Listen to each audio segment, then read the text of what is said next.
చూస్ country delight, live better. ఇప్పుడే country delight app ని download చేసుకోండి. ప్రస్తుతం మనతో పాటు ప్రముఖ ఆధ్యాత్మికవేత్త, దేవి ఉపాసకులు మల్లాది వెంకట గోపాలకృష్ణ గారు ఉన్నారు. ఒక్కసారి ఆయనతో మాట్లాడదాం.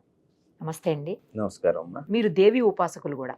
జనరల్ గా మేలంతా ఎక్కువ మనం అబ్జర్వ్ చేస్తుంటే శివయ్యకి పూజలు చేసేవాళ్ళు ఎక్కువ కనిపిస్తూ ఉంటారు.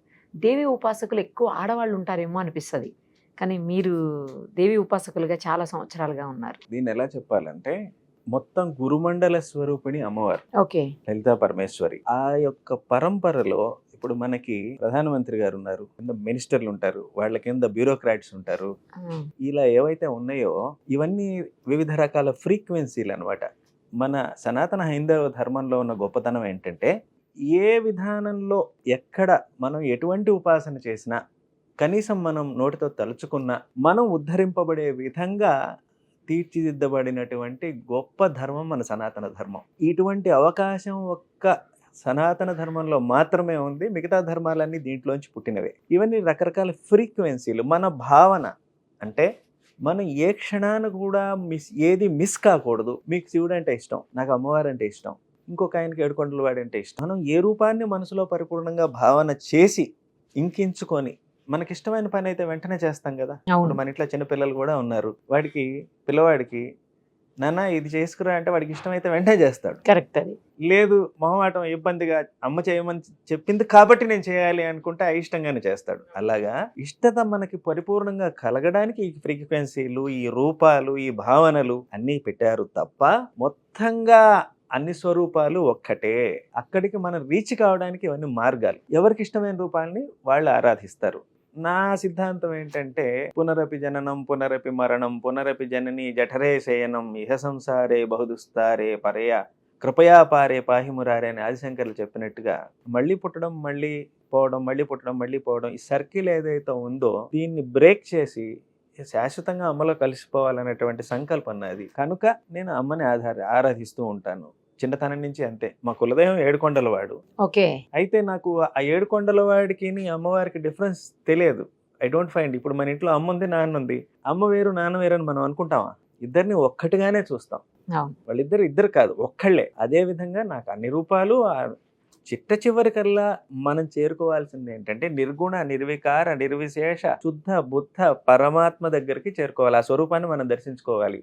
ఈ సాకార రూప ఆరాధన ఎందుకంటే మనం ఆ స్థితికి వెళ్ళగలిగేటువంటి జ్ఞానాన్ని పెంచుకొని, ఆ పరిణితిని పెంచుకునేదాకా ఇది అవసరం. అమ్మను నమ్ముకొంటిని అహమ్మును ఇహమ్మును మాని నమ్మిక పూనితి ముగురమ్మల మూలపుటమ్మను నమ్ముకొంటిని. ఆ తల్లే నన్ను కాపాడుతుంది. ఎంతసేపటికి నా మనస్తత్వం ఎట్లా ఉంటుందంటే, ఇప్పుడు నాకు 50 సంవత్సరాలు, నా పిల్లలు చిన్నవాళ్ళు, లేట్ మ్యారేజ్, 8వ తరగతి 7వ తరగతి చదువుతున్నారు. నేను ఇవాళ్లే ఆ పరమపదానికి వెళ్ళిపోవడానికి సిద్ధంగా ఉన్నా. నా పిల్లలు పెద్దవాళ్ళు అయితే, పెళ్ళిళ్ళు అయితే, బాధ్యతలన్నీ తీరిపోతే ఎంత తొందరగా ఈ దేహాన్ని విడిచిపెట్టి వెళ్ళిపోతానా, అమలో లీనమైపోతానని నాకు ఆత్రత, అనుక్షణం ఆత్రత. కాబట్టి ఆ పరమపదాన్ని మనకు అందించగలిగేటువంటి పరిపూర్ణమైన అనుగ్రహాన్ని ప్రసాదించే తల్లి అమ్మయే. ఓకే.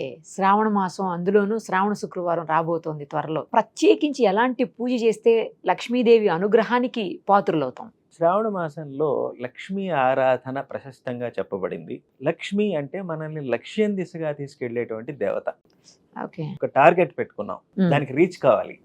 ఏం చేయాలి? మనం దానికి కావాల్సిన పని చేయాలి. కరెక్ట్. ఊరికే అమ్మ దండం పెట్టేసి నాకు డబ్బులు ఇవ్వమ్మా, నాకు ఇది అనుగ్రహం ఇవ్వమ్మా అంటే కుదరదు. మనం చేయాల్సిన పని మనం చేయాలి. అలా మన బుద్ధిని సరిగా నిలిపి సరైన మార్గంలో, సవ్యమైన దిశలో మనల్ని తీసుకెళ్లే, ఆ మార్గాన్ని మనకు చూపించే, మనల్ని ప్రేరేపించే క్రియాశక్తి అమ్మవారు. మనకు 3 రూపాలు చెప్తారు అమ్మవారిని: ఇచ్ఛాశక్తి, జ్ఞానశక్తి, క్రియాశక్తి. ఇచ్ఛాశక్తి పార్వతీదేవి, జ్ఞానశక్తి సరస్వతీదేవి, క్రియాశక్తి మనల్ని నడిపించే దేవత లక్ష్మీదేవి. కాబట్టి ఈ మాసంలో ప్రశస్తంగా చెప్పబడినది లక్ష్మీ ఆరాధన. లక్ష్మీ ఆరాధన చేయాలంటే ఏం చేయాలి? మనకు ఒక పండుగ ఉంది, చక్కని పండుగ ఈ మాసంలో, వరలక్ష్మి వ్రతం. పౌర్ణమికి ముందు వస్తుంది, మనకి చేసుకుంటాము. మరి ఆ దేవతను మనల్ని కరుణించాలి అంటే మనం ఎలా ఉండాలి? శుభ్రంగా ఉండాలి. కేవలం మన బట్టలు మాత్రమే శుభ్రంగా ఉంటే సరిపోతుందా? కుదరదు. మన బుద్ధి శుభ్రంగా ఉండాలి, మన మనసు శుభ్రంగా ఉండాలి, మన ఆలోచన తేటగా ఉండాలి. ఇది మొదటి రూలు. మన ఇంటిని పరిశుభ్రంగా ఉంచుకోవాలి, మన పరిసరాలను పరిశుభ్రంగా ఉంచుకోవాలి. ఇది రెండవ రూలు. బద్ధకాన్ని వదిలిపెట్టాలి మూడవ రూలు. నాలుగవది ఏంటంటే ఇదన్నిటికంటే ముఖ్యమైనది. అంటే మనం మెట్టుమెట్టుగా చెప్పుకుంటూ వెళ్తున్నాం. ఇది మొదటి సోపానం, 2, 3, 4 ఇలాగా. ఇక పీక్ స్టేజ్లో పై ఎత్తునున్నది ఏమిటయా అంటే అమ్మవారిని ఆరాధించడంలో ఉన్నటువంటి మర్మం ఏదంటే ఇంట్లో అమ్మ ఉన్నది, నువ్వు అమ్మని గౌరవించాలి. 9 నెలలు కడుపులో పెట్టుకొని పెంచిన తల్లి నిన్ను రక్తమాంసాలను ధారపోసింది. అలాగే నీ తోడబుట్టిన సోదరి ఉంది కదా, అక్క కానీ చెల్లి కానీ. చాలా మందికి తెలియని విషయం ఏంటంటే అక్క కానీ చెల్లెళ్ళు కానీ ఎన్నో త్యాగాలు చేస్తేనే ఈ మగవాళ్ళు వృద్ధిలోకి రాగలుగుతారు.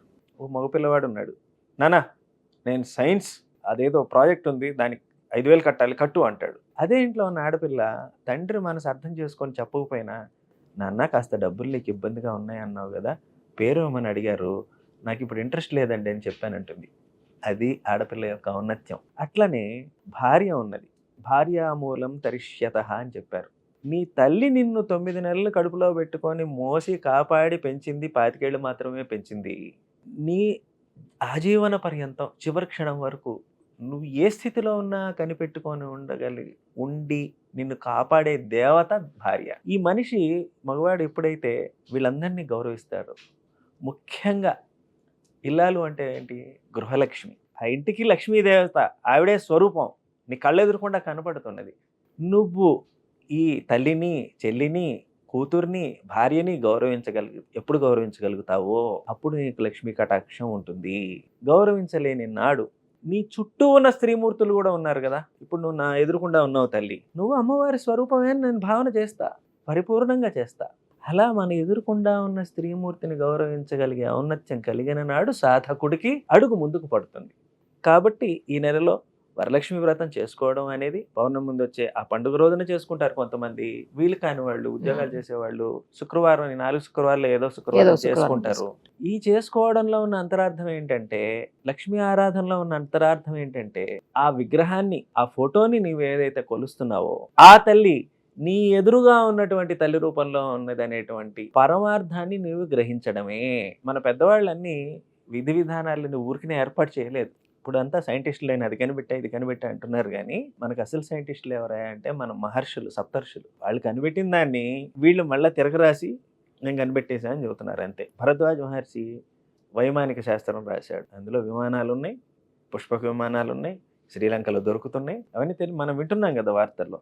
సో ఆ టెక్నాలజీని వీళ్ళు అందిపుచ్చుకొని చేస్తున్నారు. ఇలా ఎంతగా అభివృద్ధి చెందిన మనిషి వాడు తెలుసుకోవాల్సింది ఏమిటి, స్త్రీమూర్తిని నువ్వు గౌరవిస్తే బాగుపడతావు, గౌరవించలేకపోయావా పతనం అయిపోతావు. ఈ లక్ష్మీ ఆరాధనలో ఉన్నటువంటి పరమార్థం ఇది.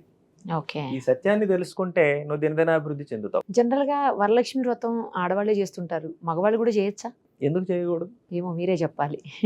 ముమ్మాటికి చేయొచ్చు. అందులో ఉన్న ఇమిడి ఉన్నది ఏంటంటే అంతరార్థము, లక్ష్మీదేవిని కలశ స్థాపన చేసుకొని ఫోటో పెట్టుకొని ఆరాధన చేసి ఆ విధి విధాన పూర్వకంగా అర్చించి తీపి పదార్థాన్ని నివేదన చేసి చుట్టూ ఉన్న ముత్తైదువుల్ని పిలుచుకొని చేసుకుంటారు కదా, వాళ్ళకి వాయినాలు తాంబూలాలు ఇస్తారు కదా. సహజంగా ఇప్పుడు నేను మగవాడిని, నేను పక్కింటి ఆవిడ దగ్గరికి వెళ్ళి ఎంత అక్క చెల్లిగా భావం చేసినా కానీ అమ్మ తాంబూలం ఇస్తారా నేను అనలేనుగా, అంతేనా?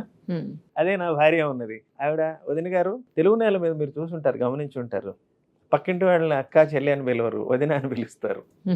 సో వాళ్ళని తీసుకొచ్చి ఇక్కడ కూర్చోబెట్టి ఆరాధన చేసి తాంబూలం ఇచ్చి వాయనం ఇచ్చి ఇవన్నీ చేయగలిగిన ఫీజిబిలిటీ ఎవరికి ఉంటుంది? మీకు ఉంటుంది. ఇది మళ్ళా ఇంకో ప్రత్యేకత ఏంటంటే, ఇటువంటి వ్రతాలు, నోములు ఇవన్నీ ఆడవాళ్ళ యొక్క ప్రత్యేకత, మీకోసం ఏర్పాటు చేసినవి. నిత్య పూజా విధానం ఉన్నదే, నిత్య పూజా విధానం ఏ ఇంట్లో ఆ ఇంట్లో మగవాడే చేయాలి. అవునా? అదేంటి ప్రతి ఇంట్లో ఆడవాళ్లే చేస్తారు కదండి? ఆడవాళ్ళ మీదకి మా మగవాళ్ళని తోసేసాం బాధ్యతలు తప్పించుకోవడానికి. 100% ఇంటి యజమాని ఎవరైతే ఉన్నాడో పొద్దున్నే స్నానం చేసి కూర్చొని మడిగట్టుకొని పూజ చేసి ఆ నిత్య నివేదన అవన్నీ చేయాల్సిన బాధ్యత మగవాడిది, దీపారాధన చేయాల్సిన బాధ్యత మగవాడిది. సాయంత్రం వేళ గృహలక్ష్మి పెట్టాలి దీపం, ఉదయం దీపారాధన కూడా మగవాళ్లే చేయాలి. మన వాళ్ళు ఏం చేస్తారంటే, సహజంగా నేను ఆఫీస్ బాధ్యతల్లో ఉన్నాను, బయటికి పరిగెత్తాలి, ఈ మాత్రం చూసుకోలేవా నువ్వు అని చెప్పి మొదలు పెట్టింది కాస్త ఇది నీ బాధ్యతే, నువ్వే చేయాలి అని వాళ్ళ మీద తోసేశారు. అది కరెక్ట్ విధానం కాదు. ఇంటికి యజమాని మగవాడే చక్కగా పొద్దున పూట పూజ చేయాలి. అది అతని బాధ్యత 100%. సాయంత్రం వేళ దీపారాధన చేసి ఆరాధన చేయాల్సిన బాధ్యత త్రిమూర్తిది. ఇలా చేసిన ఇల్లు నిత్యం లక్ష్మీ కటాక్షంతో కళకళలాడుతూ ఉంటుంది, అనుమానమే లేదు. ప్రతి ఇంట్లో కూడా ఖచ్చితంగా వినాయక వ్రతకల్పం చేస్తారు, వినాయకుడిని ఖచ్చితంగా పూజిస్తారు.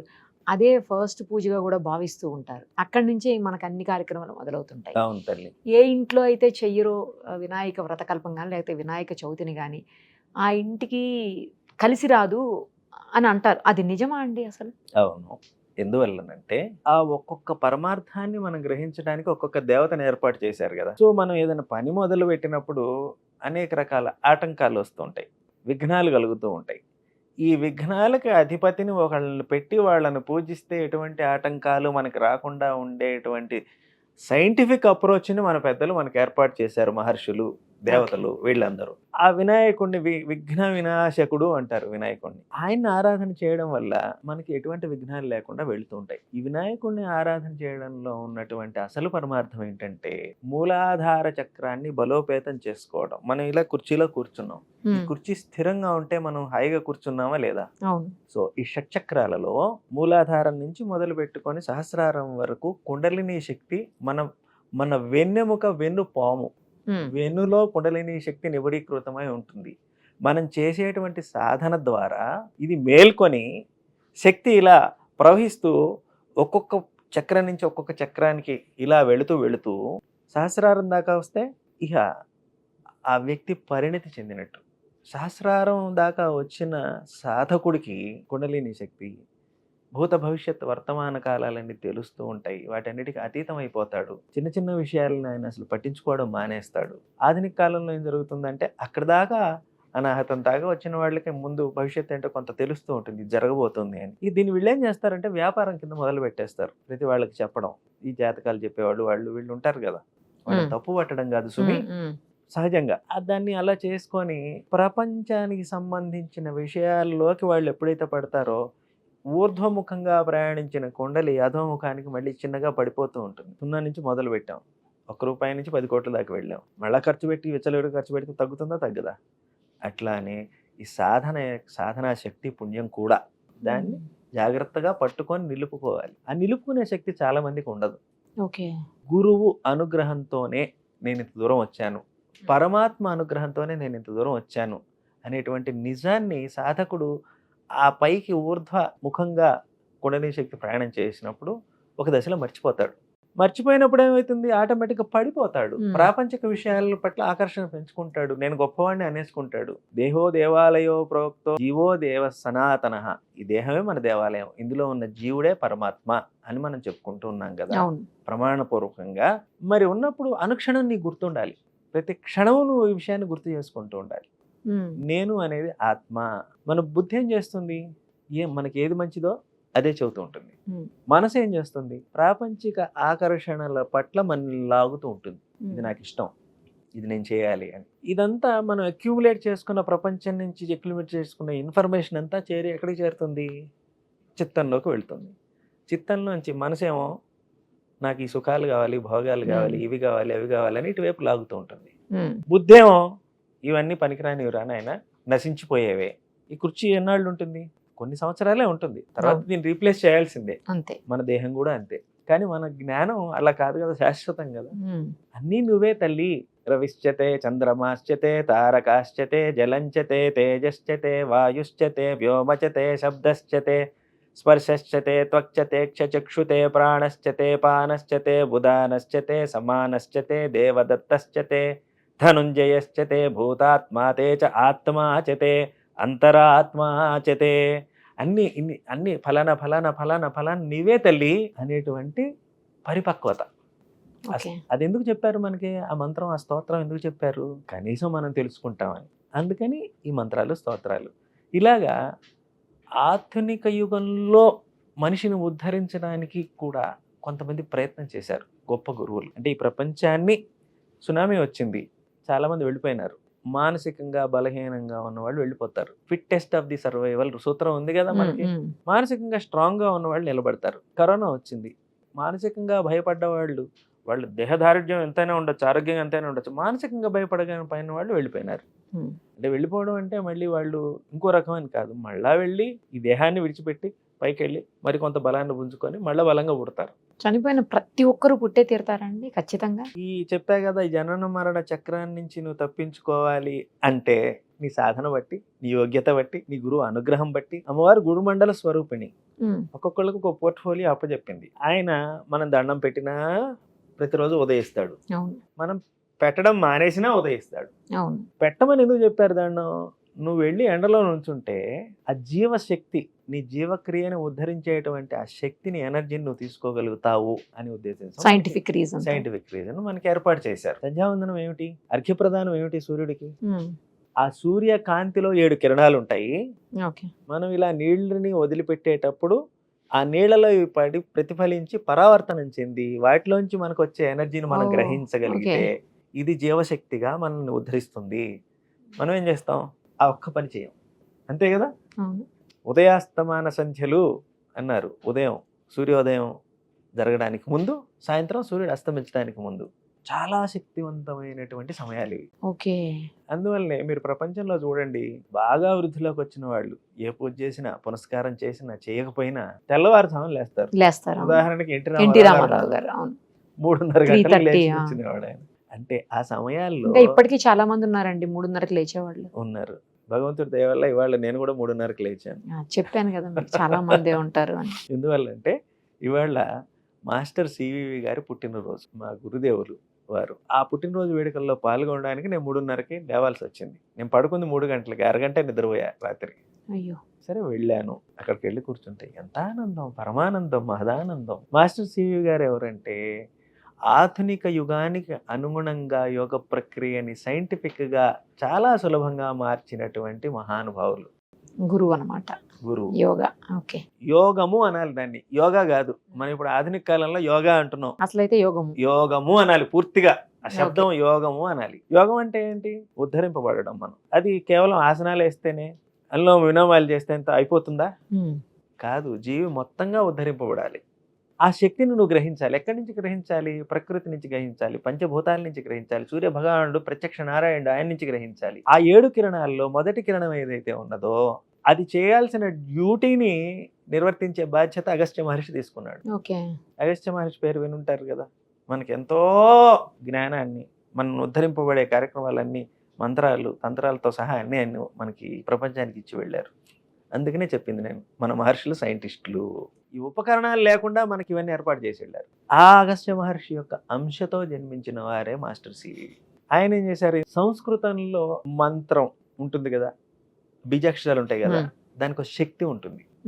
అక్షరం పలికితేనే. మనకి మహాకవి కాళిదాస్ సినిమాలో చూసామా? కాళుడు, కాళిదాస్ పాత్ర వేసిన అక్కినేని నాగేశ్వరరావు గారు గొర్రెలు కాచుకుంటూ ఐ ఐ ఐ అంటుంటే అది ఐం అనే బీజము అని ఆయనకి తెలియకుండా పలికినా సరే అమ్మ కరుణించింది ఆయన. ఆ శక్తి ఉంటుంది వాటికి.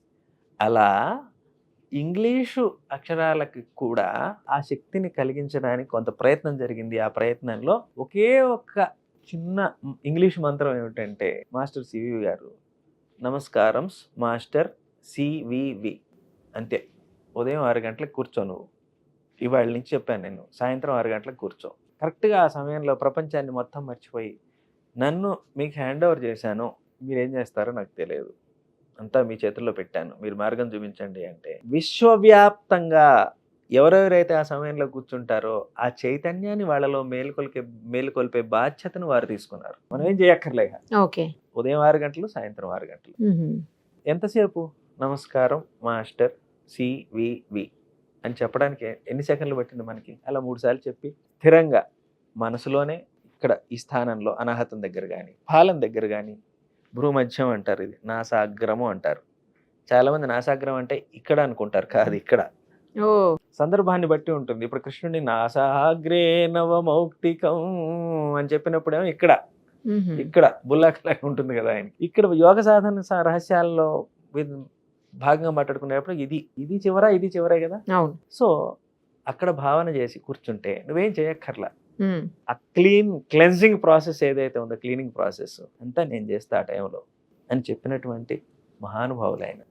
ఓకే. మనం ఏం చేయక్కర్లా, నిన్ను నువ్వు నాకు హ్యాండ్ ఓవర్ చేసేసి ఆ టైంలో నేను చెప్పిన టైంలో కూర్చో. దీన్ని ఏమవుతుంది, ఆయన చేసే పని ఏమిటి, ఈ పూర్వజన్మల నుంచి మనం వెంటబడి వచ్చిన కర్మలు ఏవైతే ఉంటాయో వాటిని ప్రక్షాళన చేసి ప్రశాంతంగా కూర్చోబెడతారు. మనం తినటానికి, ఉండటానికి, కట్టుకోవడానికి లోటు ఉండదు. మనిషికి ఇంతకంటే ఏం కావాలి? మల్టీ మిలియనీర్ అయినా కానీ ఇవే కావాలి, అంతేలేండి. ఏమీ లేనివాడైనా ఇవే కావాలి. వీటికి ఢోకా లేదు, భరోసా ఉంది. ఇదే కదా చేసేది.